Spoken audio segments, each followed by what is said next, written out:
For 85 minutes on Wednesday night in Atlanta, England were winning a World Cup semi-final. They were minutes away from their first final since 1966. Minutes from the thing an entire nation has ached for across 60 years of heartbreak. And then, in the space of about 7 brutal minutes, all of it detonated. What played out inside that stadium was less a football match than a bar fight with a scoreboard attached. And by the time the whistle blew, there were at least 3 completely different things for people to scream about. So what the hell actually happened to England? Understand first that this was never going to be a normal game, because England and Argentina don't do normal.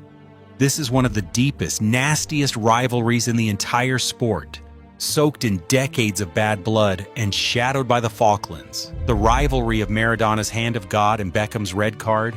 And these two nations genuinely, deeply, do not like each other on a football pitch.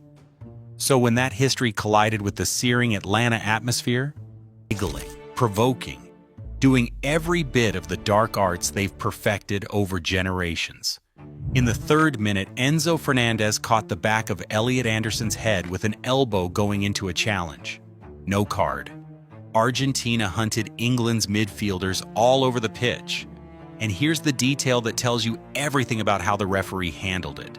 And to England, to Anderson for a foul on Messi.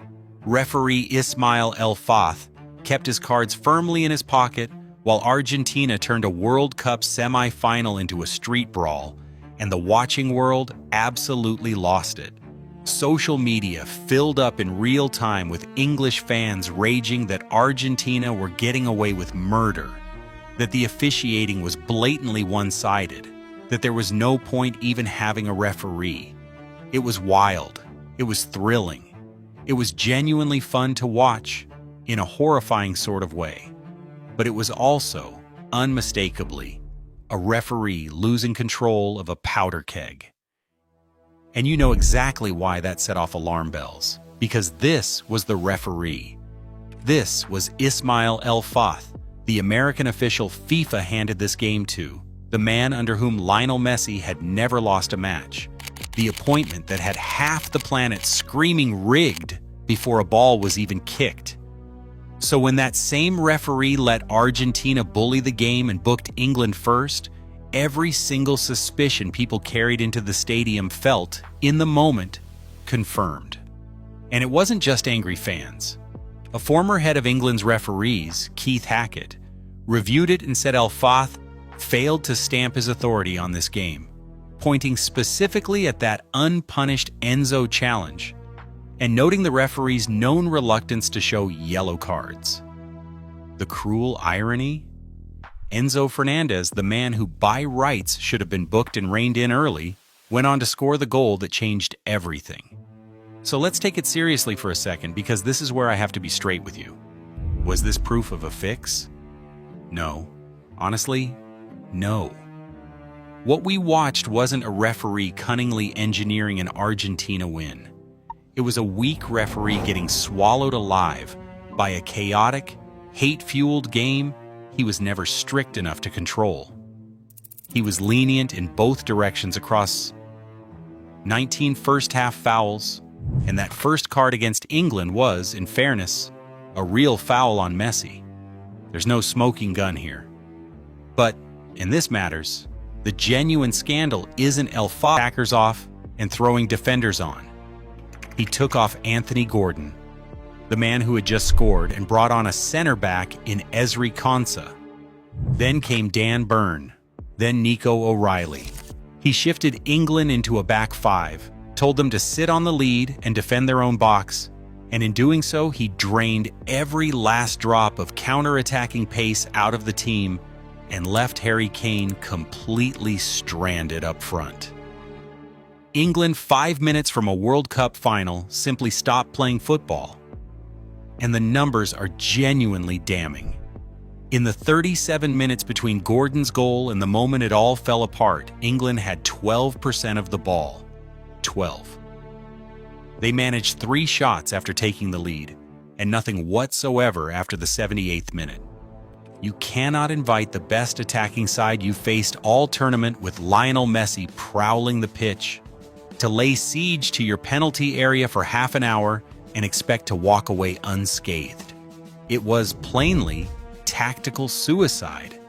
And the bitter thing is that Tuchel had looked like an elite coach all tournament, right up until the exact moment he didn't. His in-game changes had rescued England against Congo, tamed the bear pit of the Azteca against Mexico, survived the Miami Heat against Norway. But this was a different beast, and taking off your goal scorer to bring on a fourth defender against Messi is not game management. It's surrender. It was the precise trap Gareth Southgate fell into again and again. In the moment that demands bravery. And when the moment came, he did exactly what his predecessor did. Afterwards, Tuchel got prickly about the criticism, but the scoreboard and the 12% possession argued louder than he could. You do not get hired to be the difference and then coach like the man you replaced. And Argentina, to their enormous credit, smelled the blood and went straight for the throat. This is where Lionel Scaloni outthought Tuchel completely. While the England boss was busy bricking up his own goal, Scaloni was chasing the game, throwing on attackers, and crucially introducing Lautaro Martinez in the 81st minute. Jordan Pickford was heroic, pulling off a string of world-class saves, including a stunning reflex stop to deny Nico Gonzalez a header that looked destined for the net. Alexis Mac Allister smacked the woodwork not once but twice, each near miss ratcheting the pressure higher and telling you the dam was about to burst. And at the heart of it all was Enzo Fernandez, who had been a chief irritant from the opening minute, hassling, hurrying, needling, exactly the kind of player you adore on your team and despise against you. It was almost inevitable he'd have a say. The pressure built and built and built until, in the 85th minute, England defended a corner horribly. Messi slipped the ball to Enzo on the edge of the box, and that same Enzo, who should have been carded in the 3rd minute, absolutely leathered it past Pickford. 1-1. The stadium detonated. And then, in the 92nd minute, Messi did the thing only Messi does, floating across with the outside of his right foot to the back post, where Lautaro Martinez climbed and headed it home. 2-1 Argentina. England, who had been 90 seconds of stoppage time and a single clean sheet away from the final, were finished. Afterwards, Scaloni put it perfectly. There was blood in the water, and we went for it. And this is the part that should terrify the rest of the world about this Argentina team. They have now conceded first in 3 straight knockout games and won all 3 anyway. They fell behind to Cape Verde and won. They went 2 goals down to Egypt and won. They trailed England with 5 minutes left and won. This is not luck, or at least not only luck. This is a team with a bottomless well of experience and composure, a side that simply refuses to believe it's beaten, marshaled by a Messi who reads the decisive moments of a match better than anyone alive. Whatever you think of the officiating that helped them along the way, the comeback itself, the 2 goals, were pure quality. Messi created both.